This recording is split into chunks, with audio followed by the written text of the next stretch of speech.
My husband invited me to an important dinner with investors from Hong Kong.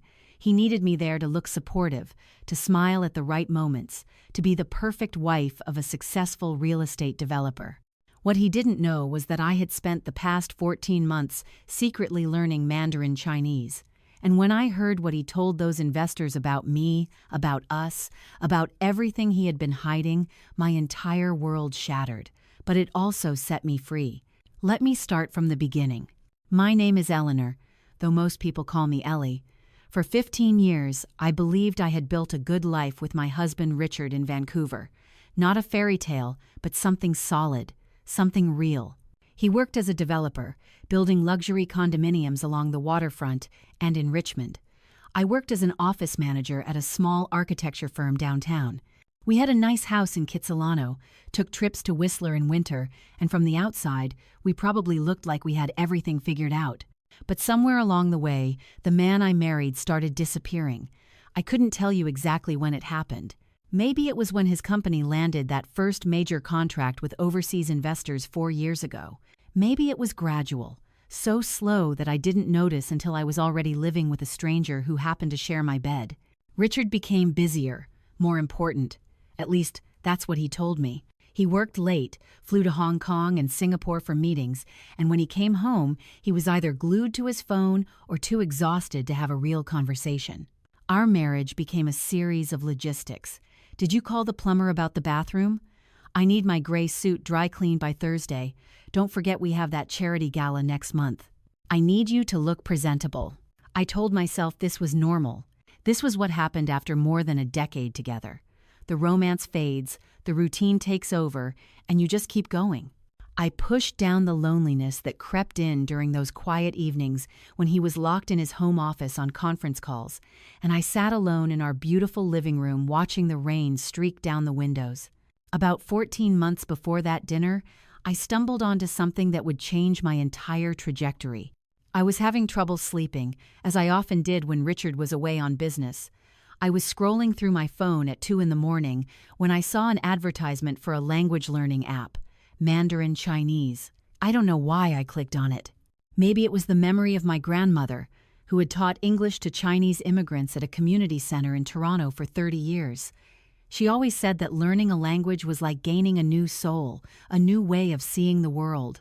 I downloaded the app just out of curiosity, just to see what it was like. Within a month, I was hooked. There was something about the challenge of it, the complexity of the tones, the beauty of the characters. Every evening, while Richard worked late or watched his business news, I would sit in the kitchen with my earbuds in, working through lessons. I subscribed to podcasts for learners, started watching Chinese dramas with subtitles, then eventually without. I found an online tutor through an app, a patient retired teacher in Beijing named Mrs. Liu, who became something like a friend across the ocean. I didn't tell Richard about any of this. Not because I was deliberately hiding it, at least not at first, but I had learned over the years not to share things he would dismiss. 3 years earlier, I had mentioned wanting to take a pottery class at the community center. He had laughed, not cruelly, but in that way that made me feel small and foolish. "Ellie, you're 40 years old. What are you going to do, open an Etsy shop? Besides, when would you even have time with everything going on at home?" After that, I learned to keep my interests to myself. It was easier than defending them. So Mandarin became my secret world. And I was good at it, really good. I practiced every day, sometimes for 2 or 3 hours. I read children's books in Chinese, then gradually moved to news articles, then short stories. I video chatted with my tutor twice a week, joined online language exchange groups, and connected with other learners from around the world. By the time a year had passed, I could understand conversational Mandarin quite well. Not perfectly, but enough to follow dramas without subtitles, enough to read menus at the Chinese restaurants on Victoria Drive, enough to understand most of what people said around me when they assumed I couldn't. It felt like reclaiming a part of myself I had let go dormant. Every new word I learned, every character I mastered, felt like proof that I was still capable of growth, still someone beyond Richard's wife. Then one evening in late November, Richard came home earlier than usual. He actually seemed energized, excited in a way I hadn't seen in months.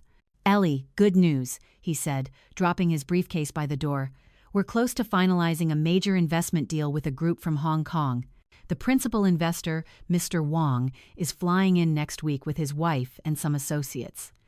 I'm taking them to dinner at Dynasty Seafood, and I need you to be there." I looked up from the soup I was stirring. "A business dinner?" "Yes. Mr. Wong specifically asked if I was married. Chinese business culture, you know. They like to see that you're stable, family-oriented. It looks good." He opened the refrigerator and grabbed a beer. "You'll just need to dress nicely, smile, be charming, the usual." Something about the way he said the usual rankled me, but I pushed it aside. "Sure. What day?" "Next Friday, 7 o'clock. Wear something elegant but conservative. That burgundy dress, maybe. And Ellie," he turned to look at me directly for the first time that evening, "Mr. Wong and his people prefer to speak Mandarin among themselves. I've been working on my Chinese, picked up quite a bit over the years with the Hong Kong office, so I'll be doing most of the talking in their language. You'll probably be bored, but just smile through it, okay?" My heart skipped. "You speak Mandarin?" "Passably. Been taking lessons through the company for the past couple of years. It's one of the reasons they're considering me for the partnership track. Not many developers here can actually negotiate in Chinese." He said this with such pride, such satisfaction in his own accomplishment. And he didn't ask if I spoke any Mandarin. Didn't wonder if I might have any interest or knowledge. In his mind, I was just the wife who would smile and look appropriate while the important people conducted their important business. I turned back to my soup, my mind racing. "That sounds wonderful, dear. I'll be there." After he left the room, I stood at the stove, thinking. An opportunity had just fallen into my lap. A chance to actually understand a conversation Richard thought was private. To hear how he really spoke, how he presented himself, how he talked about our life when he assumed I couldn't understand. Part of me felt guilty for even thinking this way. But a bigger part of me, the part that felt increasingly invisible in my own marriage, wanted to know, needed to know. The week passed slowly. I spent every spare moment refreshing my business vocabulary in Mandarin, practicing formal speech patterns, making sure I could follow a professional conversation. I told myself I was probably overthinking everything, that I would hear nothing important, that I was being paranoid, looking for problems that didn't exist. But something in my gut told me otherwise. Friday arrived. I wore the burgundy dress as requested, paired it with modest heels and pearl earrings Richard had given me for our 10th anniversary. I looked at myself in the mirror and saw exactly what he wanted, a presentable wife who would complement his image without overshadowing it. The restaurant was in Richmond, an upscale dim sum palace popular with wealthy Chinese Canadian families and visiting business people.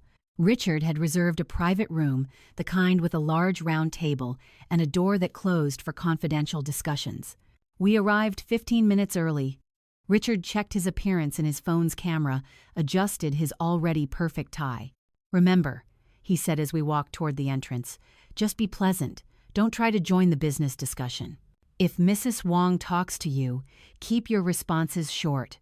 We need Mr. Wong focused on the deal, not distracted by small talk." I nodded, swallowing my irritation. Mr. Wong was already seated when we arrived, along with his wife and 2 younger associates. He stood to greet us, a distinguished man in his 60s with silver-streaked hair and an expensive watch that caught the light. His wife, Mrs. Wong, was elegant in a way that suggested old money, quiet confidence, and sharp intelligence behind her gracious smile. Richard greeted them in Mandarin, somewhat formal but passable. I smiled, nodded, and took my seat beside Mrs. Wong, playing my assigned role. The conversation began in English, the usual pleasantries. Mr. Wong complimented the restaurant choice, mentioned his hotel, asked about the Vancouver real estate market. His English was actually quite good, better than Richard had suggested, just accented.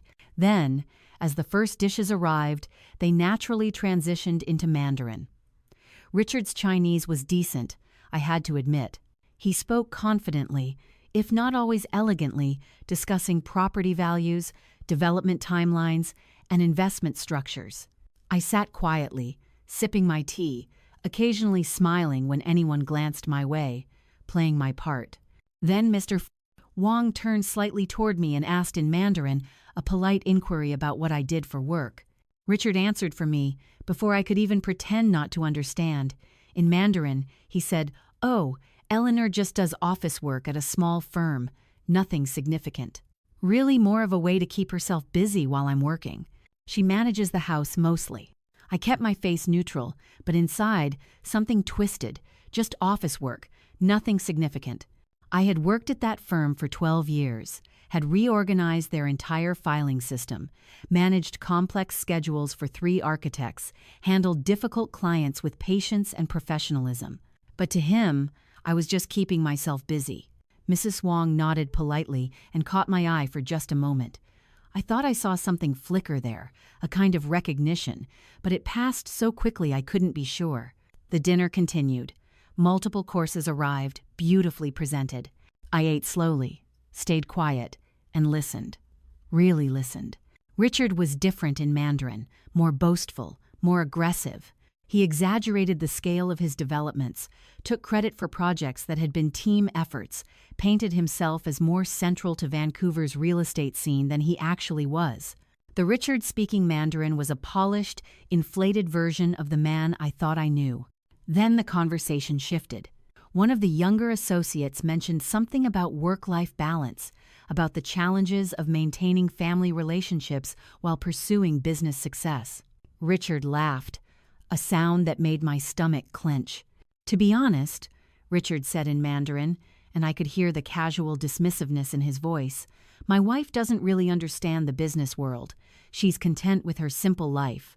I handle all the important decisions in our family, the finances, the investments, the career planning. She's there for appearances, really. Keeps the house running, looks presentable at events like this. It works well because I don't have to worry about a wife who has her own ambitions or demands too much attention." I gripped my teacup so tightly I thought the porcelain might crack. Mrs. Wang made a soft sound, something between acknowledgement and discomfort. I watched her face and saw her exchange a brief glance with her husband. Mr. Wang's expression remained neutral, but his next questions became more formal, more distant.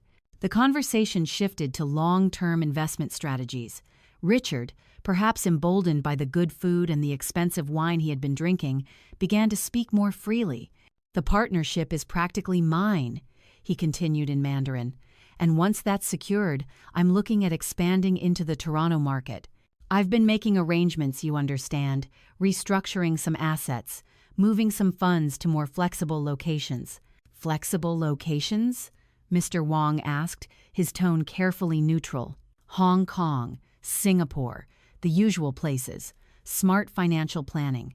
If I need to make big moves quickly, I can't be tied down by joint accounts and needing my wife to sign off on everything. She doesn't have a head for finance anyway. What she doesn't know won't worry her." My blood ran cold. Moving funds, offshore accounts, what she doesn't know. I sat there with a pleasant smile frozen on my face while my husband casually revealed that he was hiding money, restructuring our finances without my knowledge, preparing for a future where I wouldn't have access to assets I had helped build over 15 years. But he wasn't done. Mr. Wang asked a follow-up question about stress management, about how Richard handled the pressure of his work. Richard's laugh was ugly, knowing. "I have my ways of managing stress," he said in Mandarin, his voice dropping slightly. "There's someone at my office, Vanessa. She handles investor relations. We've been seeing each other for about 8 months now. My wife has no idea. Honestly, it's been good for me. Vanessa understands my world, my ambitions. She's going places too. We talk strategy, make plans. It's refreshing after coming home to someone who can't discuss anything more complex than what's for dinner." I sat perfectly still. My face felt like a mask. Inside, I was shattering into 1,000 pieces, but years of learning to be small and quiet and pleasant kept me in my chair, kept the smile on my face, kept my hands from trembling. An affair, offshore accounts, dismissing me as too simple to understand his world, calling my work insignificant, reducing me to a decorative object who kept house and looked presentable. 15 years of marriage, and this was how he saw me. This was what he said when he thought I couldn't understand. Mrs. Wong shifted in her seat. I could feel her discomfort. Mr. Wong's responses became clipped, formal. The atmosphere in the private room had changed, though Richard seemed oblivious, still riding the high of his own self-importance. The dinner ended. We said our goodbyes in the restaurant's elegant lobby. Mr. Wong bowed slightly, shook Richard's hand with professional courtesy but no warmth. Mrs. Wong turned to me, took my hand in both of hers. "It was a pleasure meeting you, Mrs. Eleanor," she said in careful English. Then, so quietly, I almost missed it, she added in Mandarin, "Be strong." My heart stopped. She knew. Somehow, she knew. I managed a small nod, a grateful squeeze of her hand, before Richard steered me toward the exit. The drive home was quiet. Richard seemed pleased with himself, humming along to the radio. "That went well," he said. I think Mr. Wong was impressed. "This deal could change everything for us, Ellie." "That's wonderful, dear," I said, my voice hollow in my own ears. At home, Richard kissed my cheek absently, told me he had emails to catch up on, and disappeared into his office. I walked upstairs to our bedroom, closed the door, and stood in the darkness. Then I pulled out my phone and did something I never thought I would do. I called Diane. Diane had been my closest friend in university. We had studied together, laughed together, supported each other through breakups and exam stress and the uncertainty of early adulthood. She had gone on to law school, specialized in family law, built a successful practice in downtown Vancouver. We had drifted apart over the years. Richard had never liked her much, found her too opinionated, but we still exchanged Christmas cards and occasional messages on Facebook. She answered on the third ring, her voice alert despite the late hour. "Ellie, is everything okay?" "Diane." My voice cracked on her name. "I need a lawyer." We talked for almost 2 hours. I told her everything: the dinner, the conversation in Mandarin, the offshore accounts, the affair with Vanessa, the years of feeling diminished and invisible. She listened without interrupting, her sharp legal mind clearly processing every detail. "First," she said when I finished, "I need you to breathe. Can you do that?" I breathed. "Second, what he's doing with those hidden accounts is potentially illegal and definitely grounds for serious claims in divorce proceedings. If he's concealing marital assets, we can use that. But I need you to gather documentation." "I don't have proof," I said. "It was just a conversation. I didn't record anything." "That's okay. Here's what we're going to do. Don't confront him. I know you want to, but we need to be strategic. Starting tomorrow, you're going to look through his files, his records, anything you can find. Bank statements, tax returns, investment documents. If he's moving money, there will be a paper trail. Take photos of everything, email them to yourself at a private account he doesn't know about. We'll find what we need." "Diane, I'm scared." "I know. But you're also smart and resourceful, and you just proved that by learning an entire language without him knowing. You can do this, Ellie. You're not alone anymore." After we hung up, I sat on the edge of the bed and let myself feel everything I had been suppressing at the restaurant. Rage, betrayal, grief, fear. 15 years of my life, and I had been nothing but a convenient accessory to a man who held me in contempt. But underneath all that pain, something else was growing. A cold, clear determination. I wasn't going to be the decorative wife anymore. I wasn't going to be dismissed and diminished and cheated on. I was going to take back control of my life. The next morning, I called in sick to work. Richard barely noticed, just grunted acknowledgement as he headed out the door. The moment his car disappeared down the street, I started searching. Richard kept meticulous files in his home office. I had always known he was organized, but I had never looked closely at what he was organizing. That morning I did. Bank statements going back 3 years, tax returns, investment account summaries. I photographed everything with my phone, uploaded it all to a private cloud account Diane had helped me set up, and there it was. 2 accounts I had never seen before, one at a bank in Hong Kong, another in Singapore. Regular transfers totaling nearly $80,000 over the past year alone. Our joint savings had been slowly drained while I thought we were building for retirement. I felt sick, but I kept photographing, kept documenting. I found emails too, printed and filed away. Correspondence about a condominium in Richmond that I hadn't known we owned, or rather, that he owned. The title was in his name alone. And then I found the emails to Vanessa. He had been careless or arrogant, printing some of their exchanges. The content was exactly what I expected. Romantic, explicit, making plans for trips together, for a future that clearly didn't include me. Once I've sorted out the Ellie situation, one email read, "We can stop sneaking around." The Ellie situation. That's what I had become, a problem to be sorted out. I spent 7 weeks quietly gathering evidence. 7 weeks of living with a man I now saw clearly for the first time. Every smile was a performance. Every casual touch made my skin crawl. But I played the role perfectly. I cooked dinners, asked about his day, pretended nothing had changed. Diane was building the case. I met with her twice a week at her office, bringing new documentation, discussing strategy. She had found a forensic accountant who specialized in tracing hidden assets. Between us, we were assembling a complete picture of Richard's financial deception. "Are you sure you want to go this far?" Diane asked me during one of our sessions. Filing simultaneously with his company's ethics board could end his career. "It's nuclear." "He was already planning to leave me with nothing," I said. "He said it himself. He's been preparing for this for months. I'm just acting first." We chose a Monday. Diane filed the divorce papers Friday afternoon. Monday morning, Richard's company would receive our evidence package documenting his use of company resources for personal asset concealment. The divorce papers would be served to him at his office at 9:30. I sat in Diane's boardroom that morning drinking coffee I couldn't taste, watching the clock move through the longest minutes of my life. My phone was off. I didn't want to see his calls or messages when he realized what was happening. At 11, Diane's assistant knocked on the door. Papers served. Evidence received. Richard had been immediately placed on administrative leave pending internal investigation. "How do you feel?" Diane asked. "Terrified," I admitted. "But right." I stayed at Diane's guest house that week. She had a small cottage behind her main house in Point Grey, kept it for family visitors. She told me I could stay as long as I needed. We ordered Thai food, drank too much wine, and for the first time in years, I felt like I could breathe. Richard tried calling 43 times that first day, left voicemails that ranged from confused to furious to pleading. I didn't listen to them. Diane did, documenting everything for the case.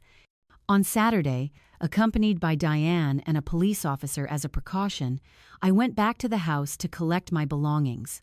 Richard was there. He looked terrible, unshaven, rumpled, eyes red and wild. "Ellie, please," he started when he saw me. "Just let me explain." I held up my hand. "Explain what? That you've been sleeping with Vanessa for 8 months? That you've hidden $80,000 in offshore accounts? That you called me too simple to understand your world?" I took a breath. "I understood every word you said at that dinner, Richard. Every single word."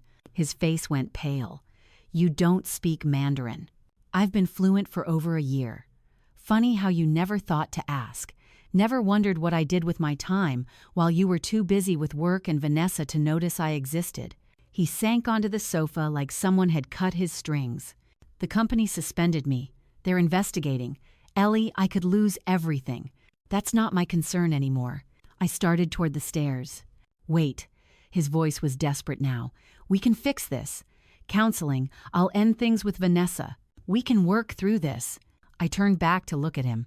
This man I had spent 15 years with. This man I had loved, had believed loved me. This man who had reduced me to the Ellie situation. "You don't want to fix this," I said.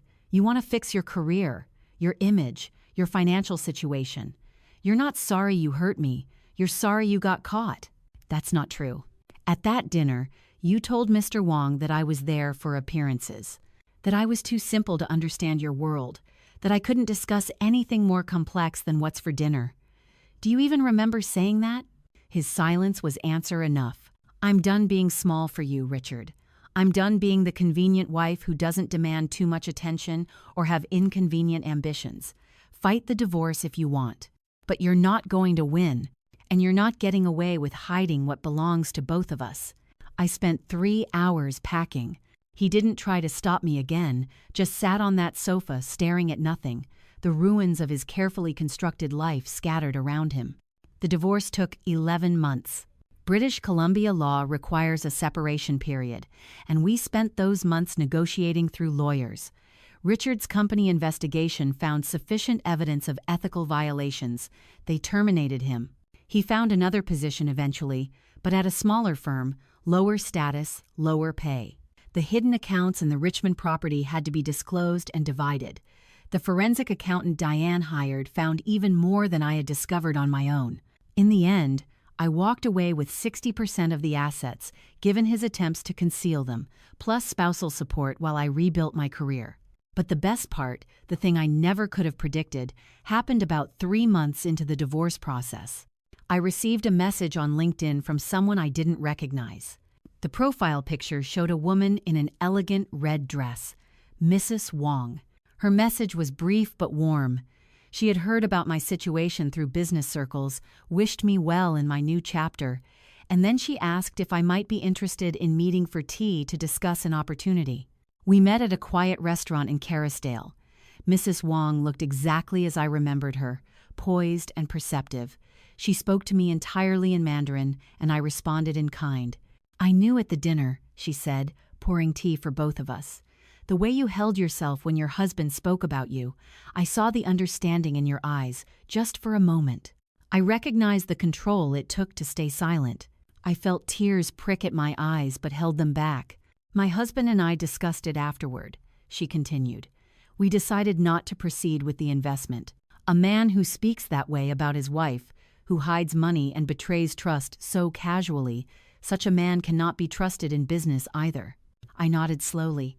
"I've been wondering why the deal fell through." "Character reveals itself," Mrs. Wong said. "Now, let me tell you why I asked you here. My husband and I are expanding our operations in Canada. We need someone who understands both Canadian business culture and Chinese communication. Someone with intelligence, discretion, and resilience." She smiled. "Someone who can learn an entire language in secret and maintain composure under impossible circumstances." She slid a folder across the table. Inside was a job offer. Director of Canadian Operations for the Wong family's investment firm. Salary nearly 3 times what I had been making at the architecture office. "You saw me," I said quietly. "At that dinner. When everyone else looked right through me, you saw me." "Women like us learn to see each other," she replied. "Will you consider it?" I didn't have to think long. "Yes, I'm 63 now." That all happened more than 20 years ago, but I remember every detail as clearly as if it were yesterday. The divorce, as painful as it was, gave me my life back. I worked for the Wong family's firm for 18 years, eventually becoming a partner before I retired. I traveled to Hong Kong, Shanghai, Beijing, Taipei, made genuine friendships across cultures, became someone who existed fully in the world, not as somebody's wife, but as myself. I never remarried. I dated occasionally, had one lovely relationship that lasted 4 years before we realized we wanted different things. But I never again made myself small to fit someone else's expectations of who I should be. Richard sent me an email once, about 5 years after the divorce was finalized. He had remarried, then divorced again. He wrote to apologize, said he had been in therapy, had come to understand some of what he had done wrong.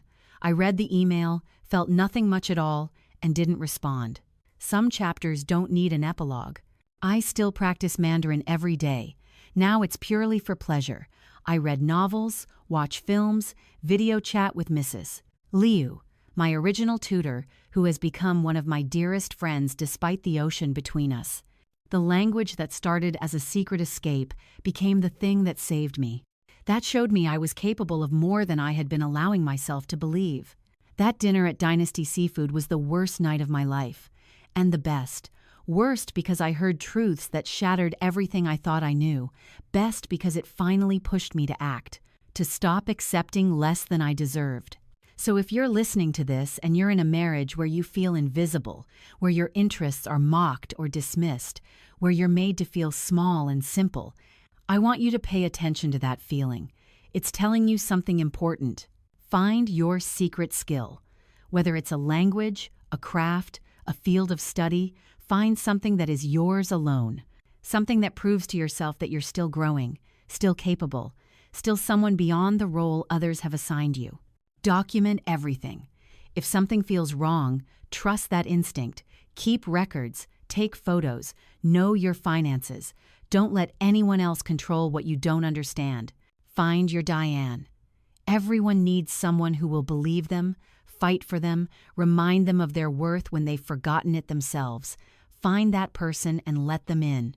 And when you're ready, when you've built your case and steadied your heart, take back your life. It won't be easy. There will be days when you question everything, when the fear feels bigger than the determination. There will be nights when you cry for the life you thought you had, for the person you thought you knew. But on the other side of that pain is something extraordinary, a life where your voice matters, where your work has meaning, where you're not decorative but essential, where you wake up in the morning and the face in the mirror is someone you're proud to be. They say that learning a new language gives you a new soul. I believe that's true, but I also believe that sometimes you don't need a new soul. You just need to find the one you buried so long ago you forgot it was there. That dinner, those cruel words spoken in a language my husband thought I couldn't understand, they didn't break me, they woke me up. And I've been awake ever since.